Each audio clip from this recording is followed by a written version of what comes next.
Waziri Mkuu wa Israel Benjamin Netanyahu anatarajiwa kufika Washington DC Jumatatu hii kwa mazungumzo na Rais wa Marekani Donald Trump. Mkutano huo utaangazia masuala mbalimbali muhimu ikiwa ni pamoja na ushuru wa biashara, usalama wa kikanda na mgogoro unaoendelea katika ukanda wa Gaza. Ofisi ya Netanyahu imesema ajenda itajumuisha kuimarisha uhusiano wa Israel na Uturuki, kushughulikia hatari inayotolewa na Iran, kukabiliana na ushuru wa biashara, kupinga mahakama ya kimataifa ya uhalifu ICC na kusukuma juhudi za kusitisha mapigano katika Gaza. Tangazo hili limekuja baada ya mazungumzo ya simu kati ya viongozi hao wawili ambao Netanyahu alileta suala la ushuru ulioanzishwa na Marekani. Israel kwa sasa inakabiliwa na ushuru wa 17% kwa baadhi ya biashara zake chini ya sera ya ushuru wa kurudiana ya Marekani, jambo lililosababisha Israel kuondoa ushuru uliobaki kwa bidhaa za Marekani katika jitihada za kupunguza mvutano wa biashara. Nchi hizo mbili zina mkataba wa biashara huru kwa zaidi ya miaka 40 ambao unaruhusu karibu 98% ya bidhaa za Marekani kuingia Israel bila ushuru, jambo linaloonyesha uhusiano imara wa kiuchumi kati yao.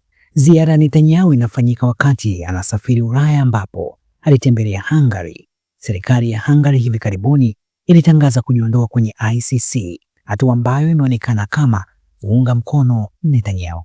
Hii inatokea baada ya ICC kutoa waranti kwa kukamatwa dhidi ya Netanyahu kuhusu tuhuma za uhalifu wa kivita unaohusiana na operesheni za Israeli Gaza. Marekani haijajiunga na ICC.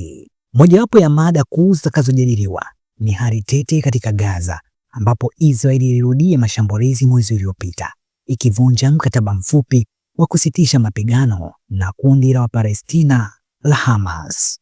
Viongozi hao pia watajadili juhudi za kurejesha mateka wa Israeli waliokamatwa na makundi ya Wapalestina. Zaidi ya hayo, Rais Trump anahakikisha Iran kuingia mazungumzo kuhusu mpango wake wa nyuklia.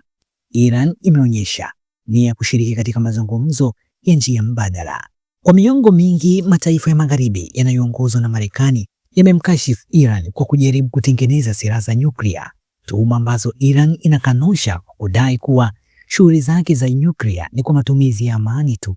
Mkutano huo wenye shinikizo kubwa unaonyesha changamoto za kisiasa, kiuchumi na usalama zinazokumba Marekani na Israel katika hali tete ya eneo la Mashariki ya Kati. Hii ni ripoti ya MediaWire Express, habari fupi mahiri kwa Afrika, na mimi ni Joseph Mwanawaisangura.